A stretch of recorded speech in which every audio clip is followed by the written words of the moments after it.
Hello, everybody. We are here with Alex Jang with Deep Forest Rocks, which is a newsletter. He is an expert on way too much of everything.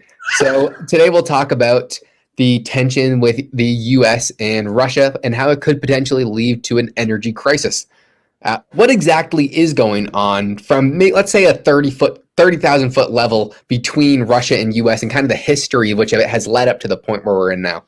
Okay, so what you really need to look at is specifically what happened in the Obama administration, where we had the Minsk Agreement, where Russia actually went through the Donbass region and took over, and there was this few days ceasefire where you then had it so Russia and the U.S. and NATO came to agreement saying, hey, Ukraine would actually talk to the Donbass region and several other Russian, highly majority Russian areas, and they would talk to them, so we can have a peaceful, civil Ukraine, because it's right next to the border, and we'll actually have it so Ukraine would actually respect international laws, basically saying, hey, let you guys deal with it, and if you really need to, contact us instead of NATO.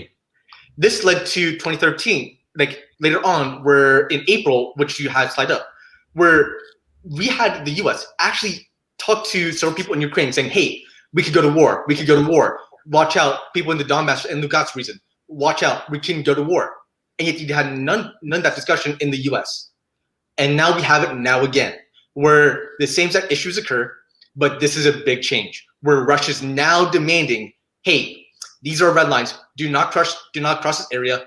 Respect it. And you have NATO and several other Europeans and the U.S. military saying, wait, this is new.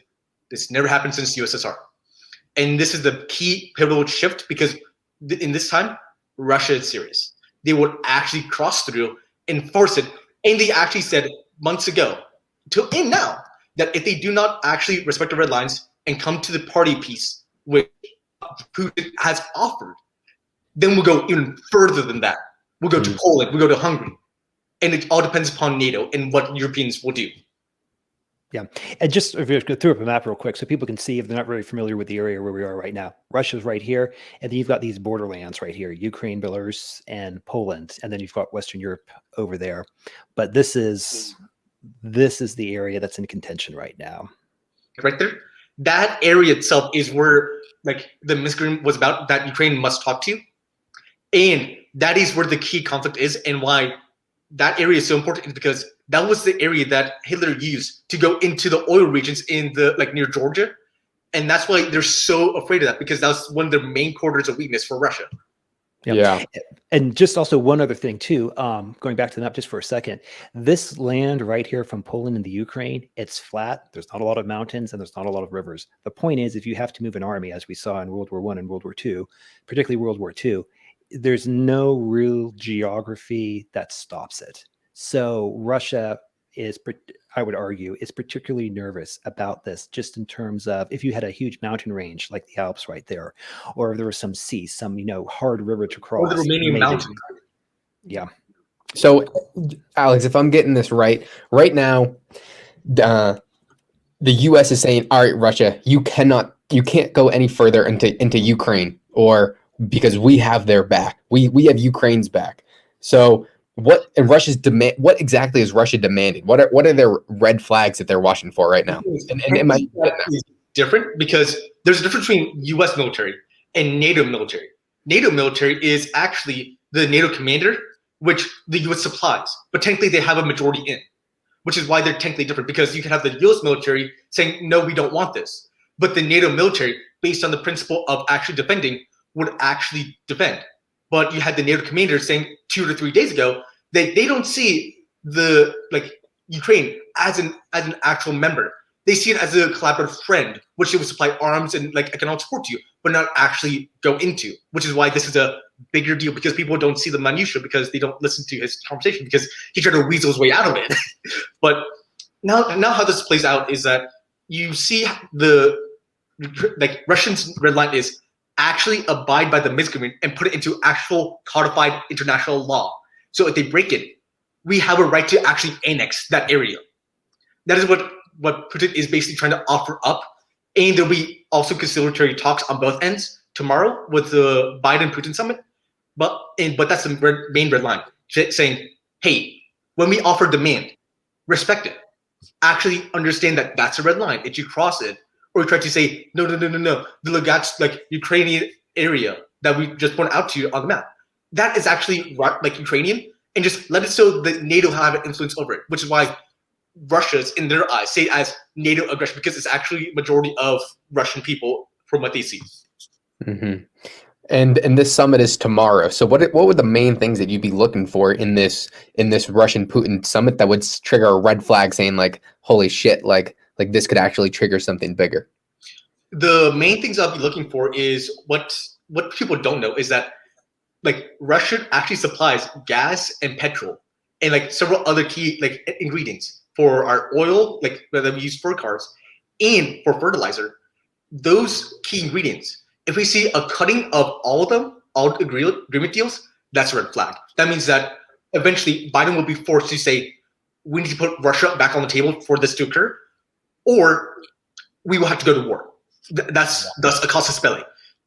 Or we then have the secondary option of saying, we will cut off all gas to the Ukrainian pipeline, which means that would incite Ukraine to actually be forced to go aggressive against Russia, which gives Russia the advantage to say, oh, they attacked our states that we had under the Minsk agreement. Oh, I guess we'll just invade. That's another red flag. The third red flag is trying to shaft the Europe by stopping all like gas transit that would have happened under Nord Stream 2, because a ton of German companies are relying upon that to get cheaper energy and create an increased high, because they already spent so much money into it. That would make the Europe gas prices increase, and that will force Europe to actually either devalue or go to war, because they have still an influence. Hold on. Just one second. So the concept of Europe going to war, like that's something I don't think the Europeans have that option. And that's really, there's nothing more dangerous in the world than being wealthy and weak, because not even a rich man can survive a poor man's bullet. There's an author I really like, that's what I stole that from him. But my point though is that like, if all that Europe can do is buy the way out of the problem, and I think that's all that Europe can do right now, because if you look at NATO, I think NATO has proven, and this is what happened in 2008 when Russia took over Georgia, and then again re-emphasized when they annexed Crimea. And the other thing too is that they'll just, as Alex, as you correctly noted, they'll just simply say, oh, there's Russian-speaking population. There's a Russian-speaking population in this area. Oh yeah, they're Russians, and we're just going to go ahead and take that land back. So. Yeah, don't worry about that. So I look at Europe and I just see Europe as just a joke in this regard. And I can't be the only one that thinks that. In other words, like, what is Europe? That is Western Europe. What is Western Europe actually going to do? Write a stern letter, make a pouty face, hold a summit? Again, the thing is, for them, they are so afraid of actually going to war. But if they had to choose between two options, one, devalue every financial asset and become basically what they used to say back in the day as the poor man's country when they talked about Turkey. Do they want to become the poor man Europe? Or would they want to risk it all and try to hope that U.S. joins in by declaring war or trying to throw a nuke and thus enacting the NATO protocol? Which one do you think they most likely do based on the civil tensions, the economic issues, and the gas issues? Like, those are the two cards that they have. Which one do you think they would probably do at that point? I'd probably war, but that is because wars usually happen when a few lines are crossed, when people don't have enough money to put food on their table, or when they don't have shelter. And if the energy supply from Russia to Europe gets cut, then they won't have food and they won't have warm shelter. So they'll probably take it to the streets and find a common enemy, which would be Russia. See, I'm going to take the complete opposite side. I will again reiterate my point that the only way that Europe can project power, at least military power, is through the United States, which means that does the United States have an appetite to do anything in that regard? Setting that aside just for a second, at the end of the day, I think that Europe's going to blink. I think they might talk a big game, but at the end of the day, they will just bust out the check, or they will opt for the devaluation in that regard. I just don't see them as actually being able to do anything else. Or said another way, they might prefer. Extremely interesting. It could be a short-term boost in the dollar on the Dixie, but it could also lead to the end of the world reserve currency. If, let's say, right now the US has so much military power. If Europe is, if they're allies with the US and Europe's crying saying, US, we need your help with Russia, let's step in and fight, and US says, I'm sorry, but we're not going to help you, then they're going to be a lot less willing to take those dollars in the future. In the short term, it's probably going to be a milkshake theory, shoot for the dollar, but I think after a few years after that settles, there's a lot more tension with actually using dollar-denominated debt. Alex, you want to jump in for a second? Looks like you had something. You guys are both right and both wrong for like several different reasons. Like Justin, you're right because that's actually going to be their game plan. But the thing is, they will also have the conflict between like Germany actually trying to go into German Brexit, because the thing is, you had the last 6 months. Whoa. Hold on. But see, the thing is that Germany, if you look at how much of the German economy is export driven, 30, 40%. And all of that 30 to 40%, how much goes to the Eurozone? Germany can't germ exit itself because they're going to lose their market, the European common market. So I look at these things. We all have our preferences, but the preferences must ultimately answer to constraints. And I just don't see how, these preferences can't, or let me say it another way. If you're Germany, okay, and you're exporting, let's say 40% of your GDP, and of that 40% of the GDP, let's just say 60% of that is going to the EU common trade zone. How on earth are you going to be able to walk away from that? Because if you walk away from that, you're looking at easily a 20% hit in your GDP. The thing is, what you are not actually factoring is actually the political parties within Germany, because they just had a minority coalition, two of them combined together to actually make their a group. When the thing is, you had the Social Democrats in Germany, which were riding up high, coming into the year, basically going down to 20 to 30% of popularity, which is a massive climb from 60. And you have tons of German businesses actually wanting to side with Russia on this one, which is why they actually paid for Nord Stream 2 pipeline. You had several people in the ECB trying to appease the German savers by saying, hey, we will eventually taper. Just hold on, just deal with the devaluation for now. You have that going on for the entire year. So I don't see it as any other options of if they do devalue, and you have the France getting their actual deal of a European army, because the AUKUS deal, which happened earlier this year, I just see it as France and Italy trying to say, okay, we're going to devalue the euro. German businesses are saying, hold up, and you're actually going to stop the Bundesbank in Germany and force it so they actually had to separate so they could side with Russia. And then you would then have issues in the EU where it's eventually going to destabilize. Because if they devalue, that's what eventually leads to.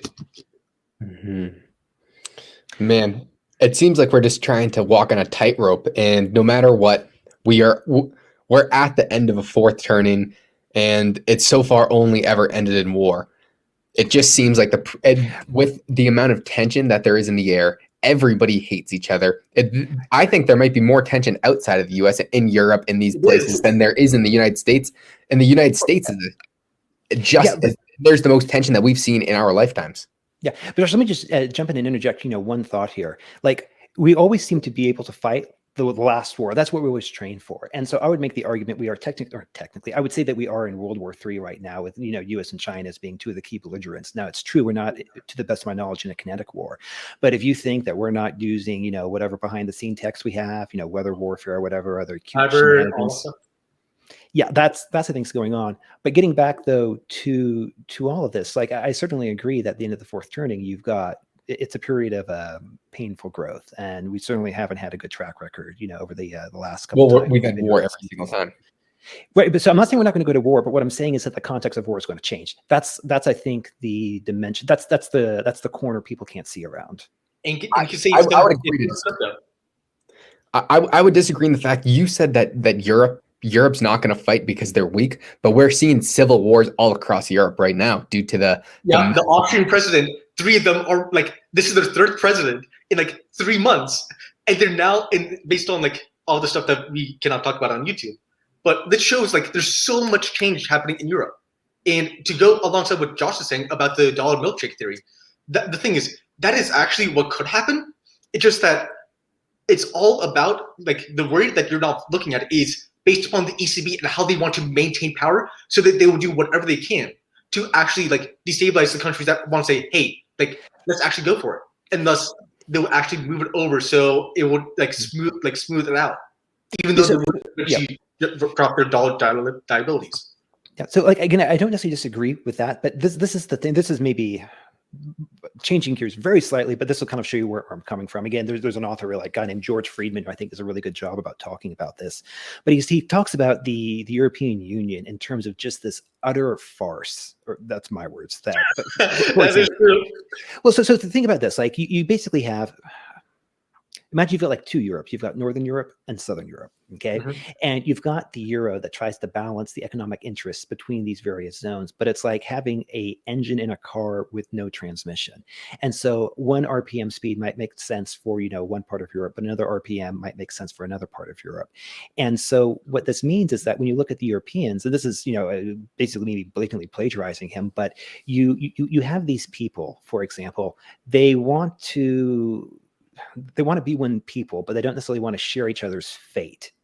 They want to be safe, but they don't want to defend themselves. They want to maintain their national sovereignty, but they don't want countries to exercise their national sovereignty. They want to triumph, but they don't want to risk. And then that's, pure Friedman right there. I think he really hit the nail on the head. And so kind of, Josh, this is to your point. And again, when I look at Europe, I mean, Europe is wealthy and Europe is weak.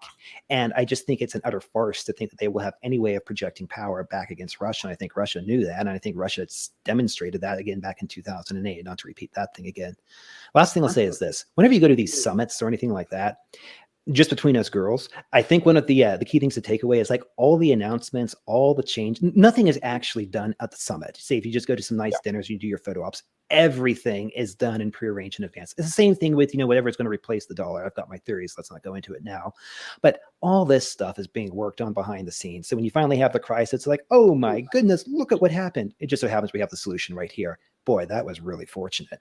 So anyways, I'm sorry, I'm rambling on here. Alex, Josh. Yes. So Alex, when you said one of the big things that you're looking for at this summit is if one of these red flags is crossed for Russia and they cut off the supply of energy to Europe and the US. Can you describe again what that would actually mean for these countries? The thing is, I'm saying that these are red flags for to look at the summit meeting tomorrow. But if you were to actually have the energy be cut off from Europe itself, from all pipelines, which is basically a declaration of war, like an economic war, which leads to a kinetic war in Ukraine and several other regions. This, the economic impact this will have on the energy market in Europe will be 60% of all energy gets cut off from Europe, like that. And you have all Europeans trying to scramble for whatever they have, and especially Ukraine, because Ukraine does not want to talk with Russia, but they siphon off energy from the Ukrainian pipeline so they can supply themselves with energy and then pay Europe for how much they siphoned off. And that's just a minor note. Yeah. With all of Europe, that's 6% of all their energy. They have to go to the Middle East to get their oil. And because of how the Middle East is part of OPEC Plus, Saudi Arabia can say, no, fuck you. You're going to pay $100 or $200 per barrel of oil. And you're also going to get it 3 months later because you messed up the supply chains. And we could get anything through just as an extra liability in case that there's something happens in the Suez Canal. And this happens over and over and over again until eventually Europe says, enough is enough. Our people are angry. We now have a person to go against. Yeah. And I think that is probably worst case scenario. And I think the probabilities, let's say this year or 2022 are pretty low, but as tension can, just because it's going to impact Russia greatly as well. They're not going to come out unscathed if they cut off the pipeline. They're not going to be getting as many. The thing is, what they could do is actually just give it off to China, because you actually have a very tight relationship between China and Russia to where they're actually doing joint naval drills and building their own aircrafts and naval ships together. And since China is actually short on oil and gas, this would be an easy way to say, hey, screw this European trade. We'll just drop all of our euros and we'll just have Chinese yuan and crypto in our portfolio. And we will just trade between each other. So we don't have to deal with Europe at all. Yeah. Yeah. And that would basically be a declaration of war, because then they're not getting the other currencies liabilities, which they would then like use to pay off their, say, dollar or euro denominated debt. And if they're not getting that inflow of cash, then they won't be able to pay it, and they just won't. So that would basically be a declaration of war if that came to be. Yeah. Yep. What do you think the U.S.'s reaction would be in that case? As my final question. Oh, Justin, you had something to say? Oh, we are just to add a quick thing too, is that like especially when it comes to Russia, like remember what set off the long-term capital management crisis in 97, 98 was Russia defaulted internally on their bonds, which technically makes no sense. Or at least you've got like another piece of the puzzle that comes to the top, because they could always turn on the printing press to satisfy their own internal debt, but they didn't. And the fact that they defaulted on their own internal debt sent a shockwave around the world that almost crashed markets over here. So I mean, the reason I just mentioned that is when it comes to how Russians do internal financing, I would be very careful to say, oh, they would never do this because it doesn't make any sense, because in the past 20, 30 years, they have done some things that just had people, like the market was completely not expecting. Oh, I just think the probabilities are low, but if it were to happen, it would have catastrophic impacts. Also, the thing is, what happened with the Russian oligarchs in defaulting on their bonds is actually what you can see happening with Evergrande and several other Chinese companies, because that's exactly what's out of the Russian playbook. Because you're having an internal conflict in China where you had two factions in China trying to battle it out, and you had one faction siding with Evergrande and all this stuff who propped up those companies, and now they had to default. And thus similar playbook. But that's that aside. Oh, what do you think the U.S. response would be if all this tension played out and they cut off the supply to Europe? But what do you think the U.S.'s response to that would be? The thing is, it depends upon what the administration wants and what the Department of Defense wants. Because right now, if one of Russia's red line, which no one talks about, is that if Russia does what Europe has been doing with Ukraine, with the Minsk Agreement for the past year or so, and by saying one thing, oh yeah, we'll agree by the Minsk Agreement, we'll put it into international law, and saying to European and Ukraine, and saying, and like on public channels, to be honest, and saying, no, you don't have to abide by that. If they do that, that's also a red line that could be triggered. But going to your original point, what the U.S. would do is they'll have 1 to 2 months of talking back and infighting and trying to figure out what to do, what's the plan. And from there, they'll say, we support our European brothers, but we have to deal with inflation right now. So see ya. Mm-hmm. Yeah. The main key is that the one thing that Putin has that will actually force Europe and force U.S. to the war is if Putin does not actually scales back on their transit of oil and diesel to the U.S. That will be an instant decision within DoD, military, economics saying, hey, because then we got the right policy. Then we wouldn't. That's going to impact the agricultural business so much, where we wouldn't be able to supply food, and just it would have such catastrophic impacts on our economy to where we just wouldn't be able to survive. Which is why that's a good reason to do it, because Biden could say, hey, you know all this inflation stuff? Yeah, that's because of Russia's fault. Because Russia didn't supply all the energy, and Russia didn't do all that stuff because they were holding up supply. Yeah, just find a common enemy. All right, Alex. So we can find you at deepforest.rocks, where you have a newsletter, and I know you just started it, and you're going to continue to pump out awesome content. Anywhere else they can find you? Well, nothing else so far, but if you look at the blog, I'll eventually put it up there whenever we have time. Yeah, perfect. Thank you, Alex.